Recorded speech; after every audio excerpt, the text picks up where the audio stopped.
నమస్తే, welcome to studio one news. నేను శ్రీలత. ఇక డీటెయిల్ చూస్తే, ప్రపంచంలో ఎక్కడో జరుగుతున్న యుద్ధం మన రైతులపై కూడా ప్రభావం చూపుతుందా? మధ్యప్రాచ్యంలో ఉద్రిక్తతలు పెరుగుతున్న సమయంలో ఇప్పుడు ఒక కొత్త ఆందోళన వినిపిస్తుంది. యూరియా ఎరువు ధరలు పెరిగే ప్రమాదం ఉందా?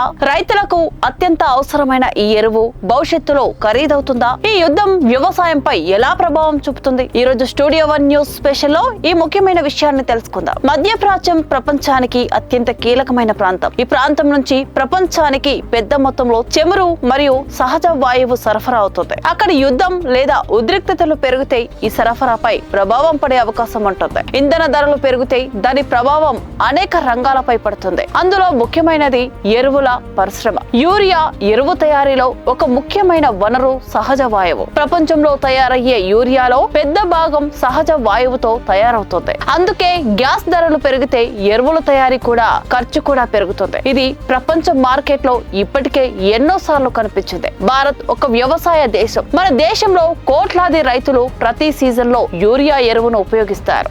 అయితే ఇక్కడ ఒక ముఖ్యమైన విషయం ఏమిటంటే, భారత ప్రభుత్వం ఎరువులపై భారీ సబ్సిడీ ఇస్తుంది. దీనివల్ల రైతులకు తక్కువ ధరలో ఎరువులు అందుబాటులో ఉంటాయి. కానీ అంతర్జాతీయ మార్కెట్ లో ధరలు పెరిగితే ప్రభుత్వంపై ఖర్చు కూడా పెరుగుతుంది. రైతులకు ఎరువుల ధరలు చాలా కీలకం. ఎందుకంటే ఎరువు ఖర్చు పెరిగితే వ్యవసాయ ఖర్చు కూడా పెరుగుతుంది. పంటలు పండించడానికి విత్తనం, ఎరువు, నీరు ఈ మూడు అత్యంత ముఖ్యమైనవి. అందుకే ఎరువుల ధరల గురించి రైతుల్లో సహజంగానే ఆందోళన ఉంటుంది. ప్రస్తుతం భారత ప్రభుత్వం రైతులకు ఎరువుల సరఫరా నిలకడగా ఉండేలా చర్యలు తీసుకుంటుంది. ఎరువుల ఉత్పత్తి పెంచడం మరియు అవసరమైనప్పుడు దిగుమతులు చేయడం ద్వారా సరఫరా కొనసాగించే ప్రయత్నం జరుగుతుంది. మొత్తంగా చూస్తే ప్రపంచంలో జరిగే యుద్ధాలు వ్యవసాయం వంటి రంగాలపై కూడా ప్రభావం చూపే అవకాశం ఉంటుంది. ఇంధన ధరలు పెరిగితే ఎరువుల తయారీ ఖర్చు కూడా పెరుగుతుంది. అయితే ప్రస్తుతం రైతులకు ఎరువులు అందుబాటులో ఉండేలా ప్రభుత్వం చర్యలు తీసుకుంటుంది. మరి మీ అభిప్రాయం ఏమిటి? ప్రపంచ పరిస్థితులు మన రైతులపై